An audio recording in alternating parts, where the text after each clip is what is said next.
చేసుకోవాలంటే మనందరము మానసాదేవిని ఆరాధించాలి. ఈమె భక్తులకు మోక్షము మరియు అభీష్ట సిద్ధిని ప్రసాదిస్తుంది.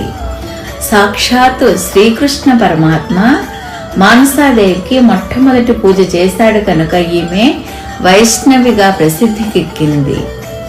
ఎంతటి విషాన్ని అయినా విరిచేయగలదు కనుక ఈమెను విషహర అని కూడా అంటారు.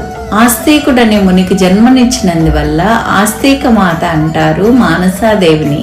ఈ మందిరంలోకి ప్రవేశించేటప్పుడు అందరూ ట్రెడిషనల్ డ్రెస్సెస్ వేసుకోవాలి అమ్మవారి దర్శనానికి వెళ్లే ముందు. లక్ష్మి, పార్వతి, సరస్వతి దేవులు మానసాదేవి ముందు విరాజితురాలై ఉంటారు. ఈ మందిరంలో జై మాతాదే అని కామెంట్స్ లో రాయండి. సువిశాల అందమైన గార్డెన్స్ లో పూజా సామాగ్రి దుకాణాలతో పురాతన మరియు ఆధునికతలతో కలిసి చాలా అందంగా ఉంటుంది.